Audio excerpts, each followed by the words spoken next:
गोरखपुर में Bhabha research institute के scientist की पत्नी की मौत के मामले में चौंकाने वाला खुलासा हुआ है।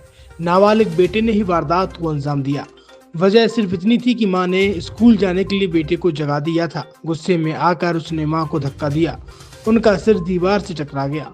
वह गंभीर रूप से जख्मी हो गई, लेकिन बेटा उन्हें अस्पताल नहीं ले गया, बल्कि मां को छोड़कर स्कूल चला गया। खून बहने से मां की मौत हो गई।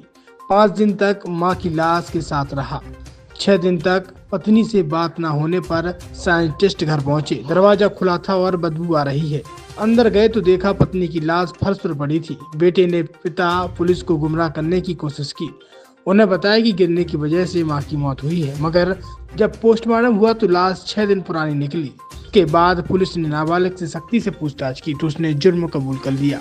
पिपराइच इलाके में रहने वाले साइंटिस्ट राम मिलन ने बेटे का शहर के एक अच्छे स्कूल में एडमिशन करवाया था, लेकिन वह स्कूल के नाम पर मौज मस्ती करने लगा। बेटे की हरकतों से परेशान होकर 1 दिसंबर को आरती स्कूल गई। वहां प्रिंसिपल से बेटे की शिकायत की। इसके बाद प्रिंसिपल ने सबके सामने बेटे को डांट लगाई। यह बात उसे नागवार गुजरी थी। 11वीं में पढ़ने वाले बेटे ने पुलिस को बताया कि 3 दिसंबर को सुबह 8:30 बजे तक वह सो रहा था। तभी मां ने उसे स्कूल जाने के लिए जगा दिया। मैंने मां से कहा कि मैं स्कूल नहीं जाऊंगा। इस पर मां गुस्सा हो गई। इसके बाद मेरा उनसे झगड़ा हो गया। गुस्से में मैंने उन्हें धकेल दिया। वह फर्श पर गिर गई और थोड़ी देर में बेहोश हो गई। मां के सिर से खून बह रहा था। वह देखकर डर गया। जल्दी जल्दी स्कूल ड्रेस पहना और मां को छोड़कर स्कूल चला गया। घर के बाहर ताला भी लगा दिया था। शाम को घर लौटा तो देखा कि मां की सांसें नहीं चल रही थी। उन्हें घसीटकर स्टोर रूम में ले जाकर छोड़ दिया। इसके बाद 5 दिन तक घर में ही रहा। किसी को शक न हो इसलिए सीसीटीवी का कनेक्शन काट दिया।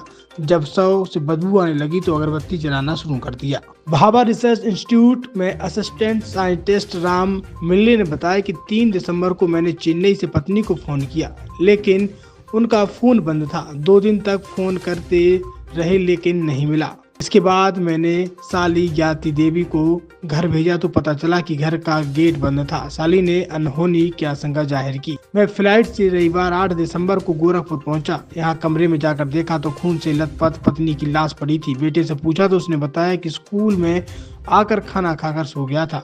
जागा तो माँ फर्श पर पड़ी थी। वहाँ खून फैला था। वह देखकर डर गया और ताला बंद कर मंदिर चला गया। इसके बाद मैंने पुलिस को सूचना की। बेटा ऐसा कर सकता है, मैंने सोचा नहीं था।